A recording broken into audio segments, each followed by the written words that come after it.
Welcome to the Stay Paid podcast, where we help agents and entrepreneurs master the latest business trends to unlock growth and create a life of freedom. Brought to you by Reminder Media. Welcome to Stay Paid. I'm Joshua Stike. And I'm Luke Acree. And before we bring on our guest today, we'd love it if you take a minute to subscribe to Stay Paid on Apple Podcasts or Spotify if you're not already subscribed, and YouTube also, youtube.com. Yeah, how are you not subscribed? Yeah. If you're not already subscribed, how are you not subscribed? Make sure to drop us a review. We will read it here on the show. Joining us today is Stephen Acree of the Acree Brothers Realty Team, the #1 real estate team in Lynchburg, Virginia. Welcome, Stephen. What's up? What's up? And our special guest is Aaron Sheeks. Aaron is the CEO of PureCars, a trailblazer in the automotive advertising space, where he drives strategic growth and innovation to help dealers maximize their digital advertising ROI. Known for his positivity, professionalism, and creative approach to leadership, Aaron brings a unique balance of expertise and passion to his work. Aaron, welcome to Stay Paid. That's the nicest thing anyone's ever said about me. Thanks for having me. It's a pleasure to be here. And he's married and has 4 kids, so that's saying something. 4 right daughters. There, right? Yeah, 4 daughters, too. I do. I have 4 girls. I have 4.5-year-old twins, identical twins. We balance all of the spinning plates here in the Sheeks household, business and kids related right now. So yeah, it's a pleasure to be here. Happy to chat with you guys. And I am going to make sure that I subscribe and share with my team after this. I think this is going to be fun as we talk a little bit of auto and wherever you guys would like to talk about today. Yeah. Awesome, man. We're super appreciative of you coming on. I know what was great is Stephen and you met on a plane. I think you guys were somewhere, Arizona or something like that. And it shows you that, hey, you never know who you're sitting beside, because last 15 minutes of you guys' plane ride, you started a conversation, and Stephen then texted me after. He's like, dude, I just met an incredible entrepreneur, business leader. We got to get him on the show. And we're thankful that you were willing to come on. I'd love for you to tell a little bit of your story, because you've had some success. You're leading a really big organization at this point. But can you tell people a little bit about how you got into the auto marketing game and ultimately business leadership? Yeah, no, happy to do so. And thanks again, Stephen, for striking up the conversation. We should have did it in the first 15 minutes, but the last 15 was so disappointed. When I started talking to you and getting the business knowledge, I was like, damn it, Stephen, come on. Well, look, I'll give the intro here, and we'll pick up where we should have started there on the airplane. But yeah, I think former Navy guy. I started enlisted out of school, learned to track submarines from airplanes, and just loved doing like nerdy strategic things, I think you could say. So had a ton of fun. I did 11 years active duty. They sent me back to school, became a pilot. Didn't love flying as much as one would think, and saw an opportunity to jump in the reserves. So jumped into the reserves because I met a great entrepreneur who convinced me that I should quit my day job and learn to sell software to car dealers. And goes up in one of the greatest decisions of all time. I leave government contract world to go sell live chat to car dealers. We sell 4,000 dealerships in the next 3 years. Wow. And that just kind of skyrockets me being able, you said the superpower word earlier. I always say my superpower was found when I started delivering sales and marketing messages to operators of businesses and showing the value and just like level of customer service that I was going to provide. I knew that was my calling. So 10 years later, I'm helping build a big marketing agency for the folks out of New York City at Advanced Media. We were doing a really fun project, and that was the second company that I was a part of, kind of watching it get stitched together behind the scenes. I just knew that I was capable of doing it, and COVID gave me the push off of the cliff, so to speak. Bumped into my business partners at the Auto Miner. Normally that would be the logo I'm wearing today. I switch them out, as it turns out these days. I wear a few of them, but meet my business partners at the Auto Miner. They had this great idea for a sales and marketing customer data platform. It wasn't exactly what we needed at the time to bring into our marketing tech stack, but it was something that I thought was good bones. So I just said, hey, I'll come drive it. I'll bring it to market. I'll make it what it needs to be. I'll polish it up and bring it to the show. And it didn't take very long once I made the leap of faith, so to speak. 2 years later, we were a $3-4 million business or something like that. Very quickly, we did $1 million in the first 6 months of bringing the product to market. And that was enough to start the self-funding, skin of your teeth, bootstrapping journey that is entrepreneurship, of riding the up and down wave. I've had the pleasure of riding it ever since. And then I sold the business January of 2023, sold that business to PureCars, became the CEO of PureCars, and now I run all of the logos underneath the PureCars umbrella. And getting to tell a really exciting story now with, doing, a few $100 million of revenue versus a couple $1 million of revenue, and having hundreds of employees and having real resources to build fun things. I'm having the best time of my life, to be fair. It's I get all of the toys and I get to use them to build fun things and help people sell and service the automotive industry at a higher level. We're changing customer experience with technology, and how dealers interact with their local communities and their retail customers. We're doing it with technology at PureCars. It couldn't be more fun. I could talk about it for the rest of the podcast, but I'm pretty sure that's not why we're here. I can't believe you I think that's the short version. That's such a short time frame to do what you've done. That's crazy. 2020, I officially made the leap. I quit my job in March or April of 2020. We had a product in market in October of 2020. And then I exited the business in January of 23. So it was just sell. You exited it for? It's in the 20s, in between 20 and 30. Okay. We got a five. Yeah. Somewhere in the 20s and 30s. There's a little bit, how deals come together and long-term payouts and all of those things. But calling you to be the CEO, meaning you started the business, entrepreneurial, grew it real fast, but then they're putting you over hundreds of millions in revenue, and hundreds of employees. What is it that you have skill set wise that, or as you look and assess yourself, that is allowing that? I think the military gets all of the credit for me being structured, organized, like overly disciplined leader. At 21 years old, I had 50 people working for me and I managed a $20 million gas budget. You just do things at a younger age than you typically would do in business world. So at 27, the Navy sent me back to school and I became the student commanding officer of about 150 college kids, ROTC unit, how to get dressed, how to do leadership, teaching leadership classes, doing physical training at 5 a.m. every Thursday. So my college experience was running a team or an ROTC from a leadership standpoint of other college kids. So I've been groomed, so to speak, by the military all the way up until I was probably in my early 30s. So do you run your organization like the military? I'm curious. I do not. I run my organization like a sports team. Okay. So I am organized and detail oriented and I move really, really fast. Okay. So because I'm organized, I plan everything 5 moves out. I live my life 5 moves out. I'm working on next Q3, Q4 right now. So I think the Navy taught me how to structure and strategize and play the game. But my motor, the discipline that I personally have, drives the culture through the business from before we had employees. I love that. I'm first one in, last one out. I'm hot fire in any room I walk into. Like that. That presence is fire. All of the crazy Instagram quotes, like they're kind of accurate on some level. Like, when I come in the room, typically it's either to celebrate, we're pumping things up, the energy is big, we're celebrating something, we're selling excitement, or it's or he's not celebrating, like we're moving, everybody lock in. There's a different, like we don't shoot the shit with me. It's not like we're working, we're moving. I don't have time to not go fast. Yeah, I see that as a common trait in great leaders is they have this intensity about them that's almost a lot of people would call insane, obsessive, crazy.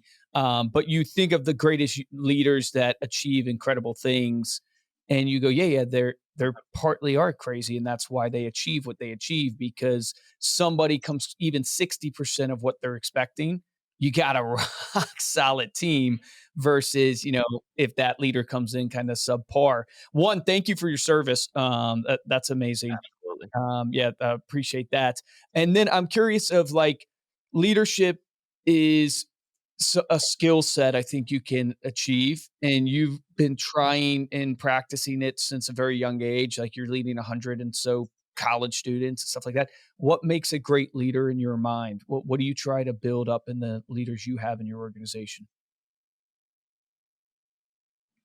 Vision, and like not just having a vision, but the communicating the vision at all layers of the business in the language they understand is what I would argue is the reason that I'm the executive of the business and not the number one salesperson of the business. Being able to both see the vision, create the vision, know what's out there, but then put the plan together that you can, I'll say, put people together along the way to make them want to work for you, to make them see the vision, to be motivated by it, to inspire them to do great things on their journey of obtaining the vision. That's the real sales gig for me. Selling clients is fun. It's easy, but it's easy. For me, I would rather convince people to chase a common goal that's so big that they can't achieve it themselves, but they'd like to be part of a bigger thing. And then I get in front of it and I push the rock up the hill myself. And what I've found is that if you're really disciplined and consistent in pushing the rock up the hill, I don't have to push the rock anymore, because so many people have now kind of encompassed the goal and the vision, and now they're driving it. And now they're hiring people the next layer down in the business that are driving it. And now it's a collective effort of moving really, really quickly. As long as I keep the vision out in front, they keep the pace to make it. Yeah. What would you say? Like, I love that. What would you say, like the difference of painting the vision to the executive versus the person on the sales floor versus, your personal assistant, whatever it may be, how does that look practically for you? They speak different languages. They all speak the same language, right? But they speak different languages on what they care about and how they talk about what they care about or how it impacts their day. So we won't pull my string on executives versus consultants, but there's a reason. Like the executives in a business can get in a business and understand the human action that puts numbers on spreadsheets.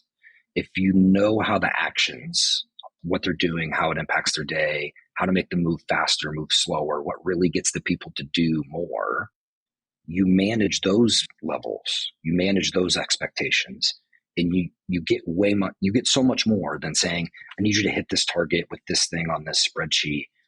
I don't manage that way because people don't work that way. So I don't know if that makes sense.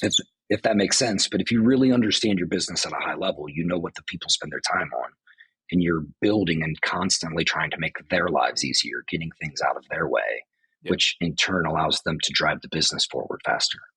It kind of goes back to, look, I don't know if you sent me this video or Steve, but it was Steve Jobs is what I was watching. He was talking about leading by example. He was talking about management styles. He's like, we went into a stage when they were in their growth mode where we ended up hiring a bunch of managers. And the thing is they knew how to lead people, but they didn't know how to do anything. Right. And so I liked your example before, like getting in kind of the field, right, and leading by example, because that is, people want to see people that are doing the work. Every time that I jump out of sales, right, because we're not at that position, our business just slowly goes down. And the reason being is because they don't have anyone to look up to in the field with them, leading by example, that's saying, hey, I'm not just a manager, I'm doing the work. You know what I mean? This is what it takes to do the work. And so I feel like that goes back to, what Steve Jobs was saying as well. Yeah, he hired a bunch of professional MBAs, he said, and they were smart but couldn't do anything. I won't get overly emotional about it, but I am notoriously known for telling really smart, intelligent consultants that are probably really, really incredible that they are absolutely useless to me. Yeah. and telling them to do something else. And it's not them personally, obviously. It's just their skill set will not work in my business at the pace that my business has to move. And I don't have time to teach them to get caught up. I'll teach my own people. Right. So it's a whole cycle. That's why I feel like coaching doesn't work. It does if you've done it. It does. Coaching works if the person that's coaching you has actually done what you want to do.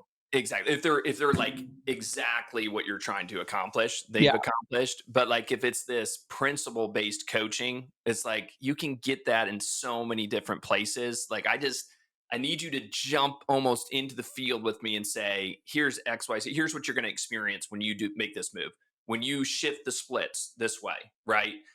When you are scaling out and you take on more variable expenses instead of fixed expenses, right? What does that look like? You need like those The details. nuanced detail. That's what you need. My theory is that the more, or at least my experience, as soon as you even say theory, the experience has taught me the reason why you have to do servant leadership, which is in the trench, is not because you need to do the work necessarily. It's great to prove to your people that you're willing to work and all that stuff, but it's more that you can't lead from theory. In essence, it's like you can sit back here and I love sales. You guys love sales. I can write a good sales script, let's say. I can teach you the principle of sales. But when you actually get in and start making the sales calls and testing the script, the nuance starts to show.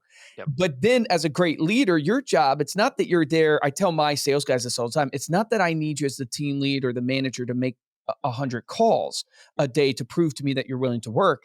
It's that I need you to get in and start digging with the shovel because you have the power to speak up the ranks that says, hey, we're using the wrong tool. It shouldn't be a shovel. We need a pickaxe. But you'll only know that if you're actually using the shovel. It's the only way you know it. Otherwise, in theory, the shovel seems like it should work. But until you get in there, you don't realize you need a pickaxe. That's so good. I could apply it to 10 examples of my business today. It's absolutely true. If you're a small business owner, make like 500K a year to even, let's say 5 million, let's say 10 million. If you are not, daily actions aren't driving revenue 60% of the time, if every day you're not doing revenue driving activities 60+% of the time, you're not running your business. Your business is running you. So it is you have to be the pace setter. You have to be it's your business. You have to show everybody else why it's okay to go and make money like you make money because you're proving it's possible and that they can do it too. If you turn that over to someone else, it's their business.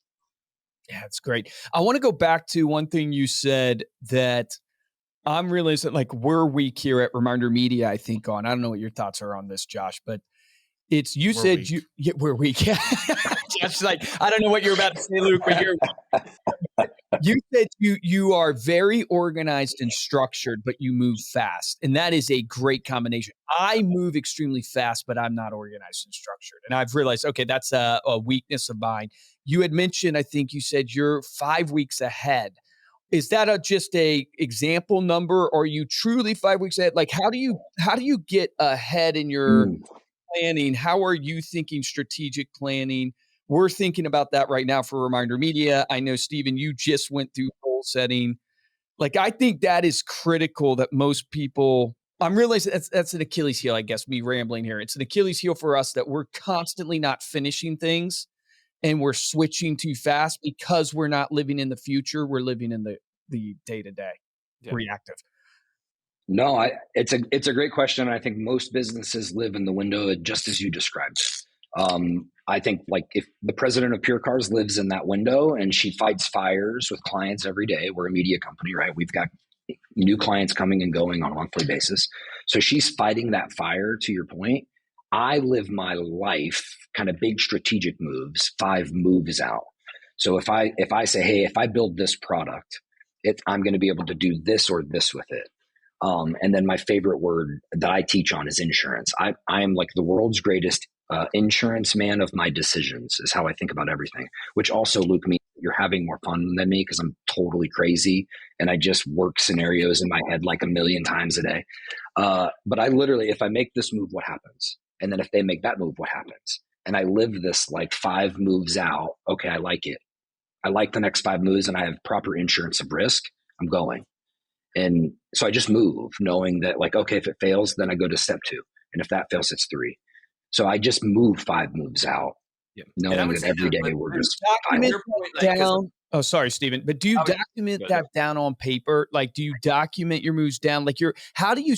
I'm literally. Here's how I'm doing it. Just so maybe you can coach me a little bit. I have an Excel doc up, and I have basically years out till 2028. And the way Mhm. I'm thinking about strategic planning is I'll give you an example. We sell postcards. It's a newer division for us. We're Yeah. doing direct mail. I want to try to do 13 million cards, this coming year, which would be Yep. a decent growth for us. So Yeah. I'm writing down, this is the only way I know how to do it is basically go, okay, I'm at point A. I'm trying to get to point B, 13 million. What is in this graph from point A to point B? What are my assumptions of what's keeping me from being at 13 million cards? So one is my sales per caller is not enough. I'm at 400 some Mhm. thousand. I need to be at 520. Okay, why is Mhm. that? Is it leads? Is it that I've hired the wrong salespeople? Do I have the wrong scripts?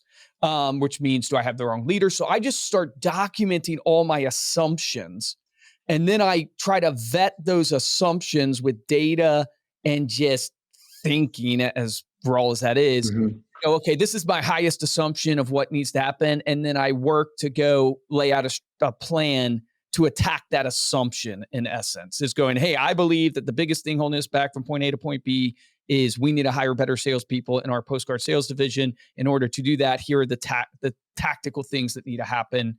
Here's the timeline plan. Let's go. Like, that's how I think about it. Like, is yours similar? Mm. No. Okay. Yes. Yes, but no. If I was to ask that, if my goal was to sell 13 million postcards next year, the first thing I would do is say, why did I pick 13? I probably should have picked 16. So I have an 80% attainment rate to still land at 13, and I won't be pissed off next year when I sell 10. When I wanted to sell 13, you sold 13 instead of 16, right? So for me, I always set a goal that's 10, 15, 20% higher than what I want to be. So that way, if I miss, I'm still happy with where we landed. Okay. Now, if you're happy with, if your 13 is your BHAG and really you'd be happy with 8, great. The next question I would ask is, what do I have to offer to my customer that would make them want to buy 13 million postcards? Like, what's the offer? What's the promo look like? If I put it in the field, where does 13 million come from? And then, so I would go from the customer, and then I would come back to your math. And I would say, okay, well, if they're willing to spend $10,000 a month or $10,000 a quarter or whatever the number is, typically by volume and this type of offer or promotion, well, then I know I need to saturate that market maybe 5 or 6 or 8 times, depending on the conversion rate, in order to generate enough activity to get the final number that I want. And then I'm going to take humans and operations to go get that number. So instead of letting my humans drive the number, I'll go figure out the number and I'll figure out the ops to get there. I love that. So I love the starting with the customer. That is I have not been attacking it that way. I've been attacking it from the people side or the operations side, that's a great way to think about it. Go back and look at it that way. How do you hold people accountable? My struggle with setting a BHAG goal is when my people miss it. What happens is they know they missed, they're bummed they missed in a way, but now I can't. I've run into this experience in driving reminder media. It's like they've missed, and all of a sudden it created a culture that it's acceptable to miss. And I'm starting to lean way more towards going, no, it's got to be hard, but it's got to be obtainable, and there's got to be buy-in. So like the VP of sales, Kathy, she's amazing, but she's got to buy in and believe in the plan and be part of the plan, obviously, of getting 13 million. And if she doesn't hit it, she needs to know, not in a threat culture, but she needs to know, hey, you'll lose your job. Like if you don't win as quarterback, like the Cowboys right now, that coach, and I hate the Cowboys, but that coach should lose his job. Right? That coach should freaking lose his job because he's losing. They haven't won at home since 2024. By the time this comes out, he probably will. Yeah, he probably will be done. But you get what I'm saying. At the goal, this has always been my complaint with Grant Cardone, and I love Grant in so many aspects. I think he's sets the path in a lot of things. But it's like I can't hold you accountable because the goal was really not obtainable. It was just 10x. Your vision should be carved into smaller chunks that are more attainable by folks that can't see the full vision.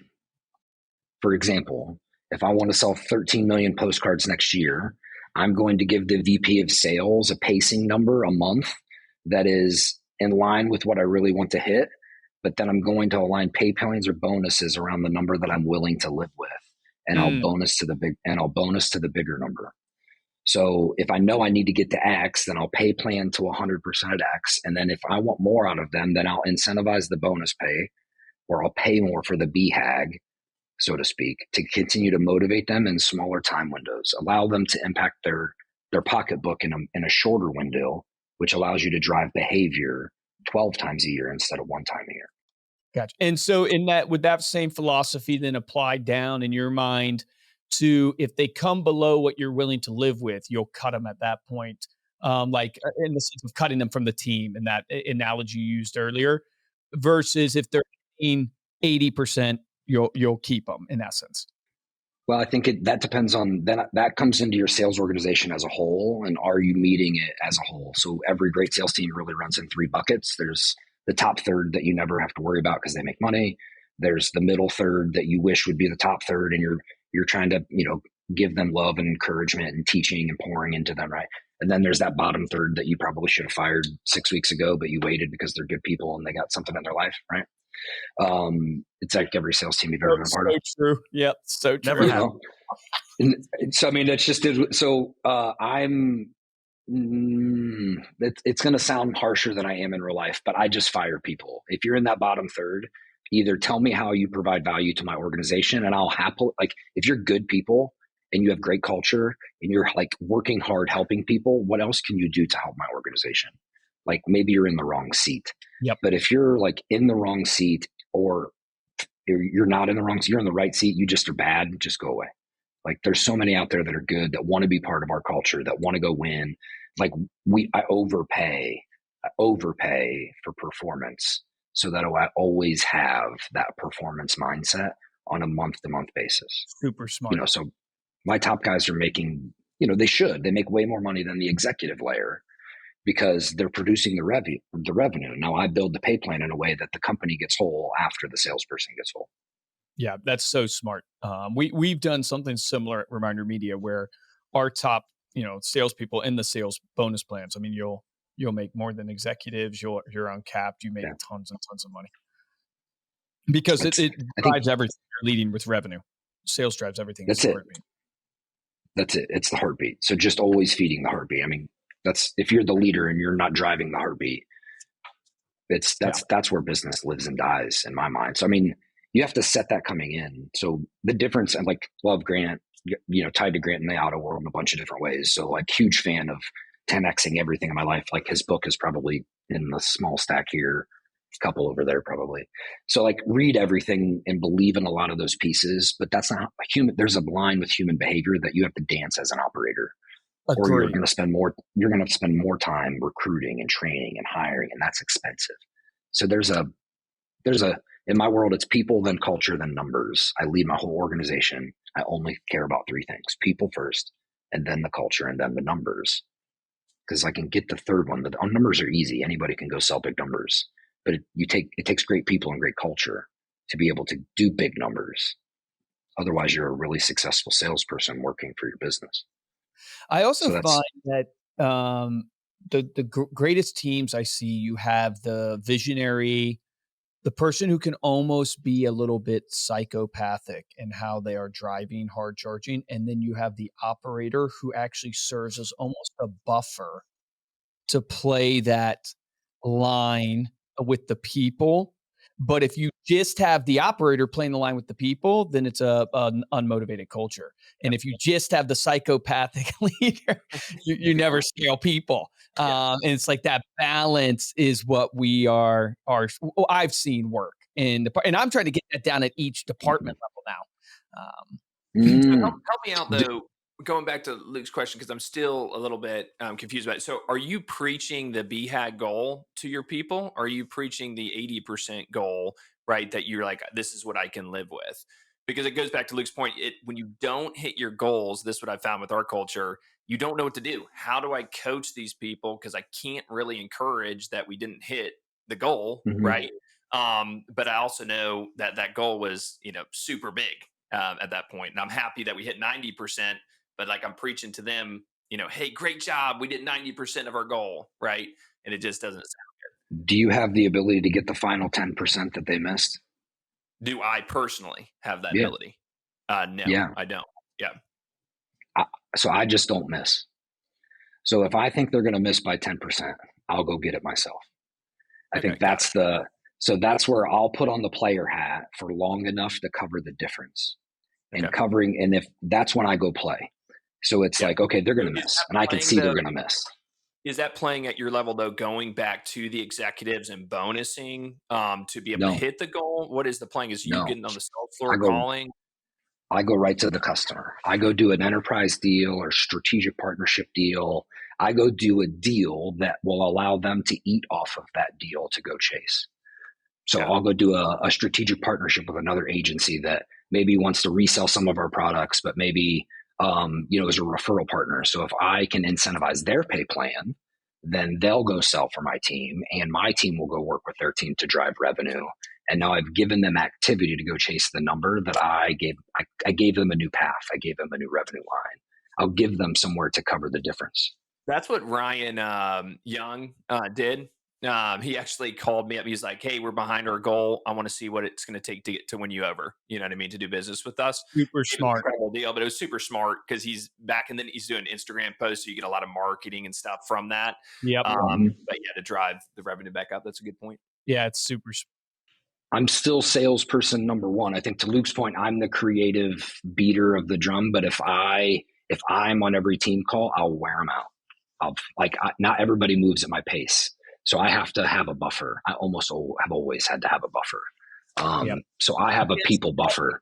I'm trying to create. I don't know if it will play out or not. You guys will have to ask me in a year. But I have this theory and strategy on like if I can create the insane person and almost the CEO and COO of every mini department, I think those departments will thrive.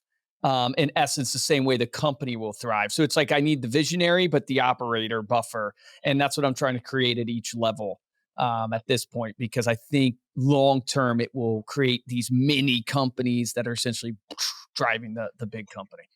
You nailed it. So I have 3 or 4 logos running underneath the umbrella, but we all use the same machine, so to speak, of media resources and creative and design and ops and all. We all leverage the resources of the machine, but they kind of do their own things to generate revenue in different ways. I'm a duo. Everything we do in our business is done in pairs. If you go sell something, you take a sales engineer. There's a yin and a yang. If the president of PureCars if I'm yin, she's yang. She's spreadsheets and organization. She drives performance. Like, she's fantastic, and she does it in a different way than me. So it allows us to bat the ball back and forth in a way that's just like fun and great for the people. But it's a solid focus, Luke. I'm trying to create it at every single level. I did it at the VP level. We're doing it at the director level now. We're giving them almost partners in crime and assigning revenue units, like targets, to, hey, this is your pod. This is your team. Your team needs to go generate $15 million in recurring revenue. It's so smart because your bag. It's just come out of experience. Even looking at you and Cody, Steven, right? It's the exact same thing. It's like when those two people come together, the yin and the yang, all of a sudden you get magic starting to happen to the different giftings. Let's switch gear in our last few minutes here, because I want to hear your thoughts on using data to drive marketing. Obviously, PureCars and what you're doing there, you're changing the game for a lot of auto dealers and stuff like that. Would love for you to share kind of what is your platform? What do you believe in terms of marketing and using data to drive that in your sales campaigns? Look, salesperson number one. Let me see if I can do it in an organized fashion here. But PureCars today is the largest direct to automotive media company in the country. So we're the biggest Google shop, the biggest Amazon shop, and the biggest Meta shop of all dealer advertising in the country. So we are really a data house. So I say all the time, PureCars is a data company. We just happen to do a lot of advertising, because in order to do great advertising, you have to have great data and things like infrastructure, and to be able to do things programmatically in a completely automated way at an individual rooftop level. I may have 1,500 Chevrolet dealerships across the country that have to look different, and ad copy has to be different, and pricing and rebates, everything different. It's a really messy media world that we manage in auto. It's a data game. So we're a data company, We've built our own products that are both creating our own ads and ad copy, but also our own identity graph. So I have built the first automotive specific identity graph that's bringing in first party customer data, second, third transactions. I'm tracking every adult human being in North America inside of our data platforms today. And I'm able to target them with pinpoint accuracy at a unique human being level. That's my jam. I build systems at a human being level for marketing and outbound from everywhere from lifecycle marketing, things like email, text message, direct mail, video, email, those kind of, we know where it's going and we're going to send it to you directly, but also custom social media audiences, AI enabled Amazon audiences. We're doing a bunch of audience creation and things like that out of our DMP in the PureCars world. So giant data marketing nerd hiding under a salesperson's skin. And we take that solution out to dealers. We take it out. We tell great stories. I say storytellers control the world. At PureCars, we've built them in a platform that says, hey, I know how many Chevys are sold in this zip code and how many were in that one and how many you sold versus they sold and whether you should have got that person or not because they saw your ad but didn't convert. And so we get at a really, really granular level of how do we move more metal for our dealers, but really for their shoppers. My thing is I want to make sure that Steven sees the right ad on when he should see it and on the platform that he's searching for. And it should be delivered on the device that he uses the most. And I should stop delivering that ad when he converts. So I cut down on ad waste. So for us, it's cut down on ad waste, cut down on fees to multiple vendors, run it all inside of the best tech stack in automotive. And we slice and dice that in different ways, whether it's to Chevrolet Direct or it's to, Josh's Chevrolet of Pennsylvania. Now, what are you finding when you're looking at all this data? I'm just curious, what are like the conversion rates that you find on, paid advertising like social media and Facebook and stuff like that versus what you're seeing for like email open rates and stuff? Do you have that level or is it different per dealer? It's a little bit different and it depends on how we run the ad. So I think, for example, PMax inside of the Google ecosystem, they're doing their own AI enabled audience targeting specific at the VIN level at individual vehicles. So now if you go to Google and you search, I'm making sure I'm serving you with the vehicle that you're searching for and where it's at and it's in stock and what dealer is and pricing those pieces. Those are, that's dealers will pay $18, $20 a click on those sometimes because we know that they'll convert. I think typically somewhere in the $4 to $5 a click range is a solid performing ad for us in most VIN level type of campaigns, certainly way cheaper on branding type of campaigns. Social's still the best place to put your money. If you want to get really hyper targeted, there's more, favorability, more targeting options inside of Meta than there is in Google today. Do you guys use TikTok at all? Have you ventured into TikTok at all? It's actually a good question. I was thinking about going to the Formula One race with the TikTok folks that's coming up. They called and said, hey, do you want to come and swap notes? It's a big priority for me next year. I wish TikTok had a automotive revenue model that made more sense for media companies in our space. Okay. Because the content is so variable and a lot of it's in vertical video and they don't have a revenue stream that would justify me spending a lot of resources to go get. So hopeful that it sounds like maybe changes in their business model, but that's a pretty good one. Right now, Amazon is the winner for us in automotive world. They're looking to sell vehicles direct to consumer. They're doing it today with Hyundai in many, many markets across the country. So I would like to be Amazon's media fulfillment arm to automotive. Wow. So those are the type of things that I'm working on right now is if you're going to come out and do a deal with Hyundai, well, Amazon, you're not going to run your own automotive media ads. We're the number one provider in the program. I'll run those ads for you. Let's partner together.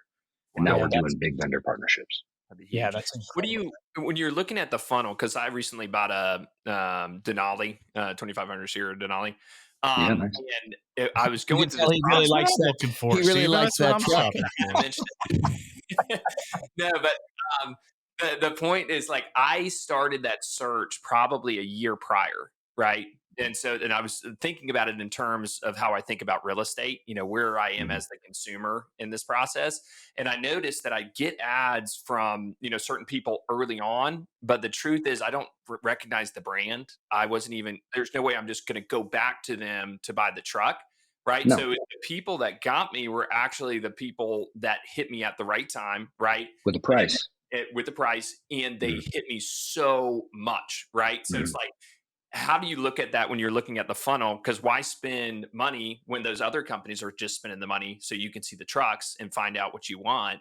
And then you can hit them at the bottom of the funnel when the right time comes and just bam, bam, bam, bam, with those ads. I'm just curious how you think about that. It's the world I don't even, branding to me is for like sponsoring baseball teams and doing SEO. In my world, Chevrolet is the brand. They do a ton of branding. People know who they are. So if dealer A wants to win versus dealer B, you better have the right car in stock at the right price, and you better be hyper targeted at the actual shopping window. It's about 90 days prior to purchase. So a year out from now, like I don't really want to be in front of you, to be fair. I do, because I want you to come service with me. If you're thinking about shopping, I want you to get to me, because as soon as you do, then I'm going to hyper target you. I'm a rule of sevens. I want to hit you 7 times on every channel I can until you either convert or go away for the next 30 days. I just want to absolutely inundate you with the right price, with the right car, exactly what you're looking for, until you either convert or go away. Because you're going to buy. In like a day, you know what I mean? Do you just go through like, 7. Hey, we got our target person 7 times? Okay, nice. 7. Geico, 7. I believe it was Geico. It might have been Allstate. I think it was Geico. I was on a panel in Arizona with a bunch of marketers, and we were all speaking on marketing. One guy who worked in the insurance marketing field said Geico's trying to hit you 37 times a month. Wow. On a bunch of different platforms. So that just gives you an idea there on the frequency. I think Liberty's beating them. Yeah, I know. Liberty. But that shows you. I've been preaching that a ton in the real estate industry. Is just that you cannot almost. It's really difficult to hit people too many times. It is really. It's kind of like telling a salesman. It is really hard to say something so bad on a sales call, like so aggressive, that you'll lose the deal just because of what you said. You're losing the deal because they didn't see the value. It's not because of what you said. So don't be scared of like offending somebody asking for the order or whatever. It's like that same concept. It's really so hard 100%. to hit people many times. Dude, Aaron, this has 100%. been amazing, man. I feel like we're just getting started. I appreciate the free coaching today, brother. Awesome. Aaron, before go ahead. No, I was just going to say thank you. I think I learned a little bit of something today too. I'm sorry if I felt like I was on the soapbox, but this was I enjoyed being here, learned a couple things myself. We appreciate it. Before we close out, let people know how they can connect with you. Oh man, I'm as what does Dion say? I'm not hard to find. I'm all over social. So Facebook, Instagram, Aaron Sheeks, real live name there on the screen. Come find me, PureCars.com. I think they've got my ridiculously tall hair wave right there on the dashboard on the homepage. Send me a message on LinkedIn. You will be surprised how fast I respond back to you. Magnificently fast in customer service. If I can be helpful to you guys or any of the listeners of the podcast, would love to be helpful as you guys see fit. And again, I'm going to make sure my team, logs in, subscribes here, and smashes the old share button once we get this thing out to the masses. It was good to see you guys. Thanks for having me. Awesome. Appreciate it. Stephen, thank you for joining us as always. Absolutely. You can get all of the links that Aaron mentioned over at the show notes at staypaidpodcast.com. You can get the videos of all of our episodes there as well as how to subscribe. If you enjoyed this episode and want to show your support, go to Apple Podcasts or Spotify, drop us a 5-star review along with a comment. And the best way to support the show is simply share this episode with somebody that you know. If you want to get a hold of me or Luke, you can email us at podcast@remindermedia.com. And of course, you can catch us on social media as well. We are at Stay Paid Podcast. For this episode of Stay Paid, I'm Joshua Stike. Guys, I'm Luke Akery. Aaron, thank you again. Stephen, thank you for being brave enough to make the connection on the airplane. So that's a lesson to everybody. Don't be afraid to talk to your neighbor. It's how great relationships start. Here's the action item for the episode, because you can listen all day long, but if you don't take action, you'll never change your life. The action item in my mind was the strategy when we're all in strategic planning right now, planning our goals, Instead of starting from the operation, start from the customer. Ask yourself, hey, if you want to sell 20 homes in real estate, if you want to do 13 million postcards, what is it that your customer needs and wants and would make them buy 13 million postcards? I thought that was a great takeaway. Sit down, ask yourself that question, because that's truly why you're in business, is to serve your customers. Remember, the difference between top producers and mediocre producers in every business is top producers take action. Take action on that today.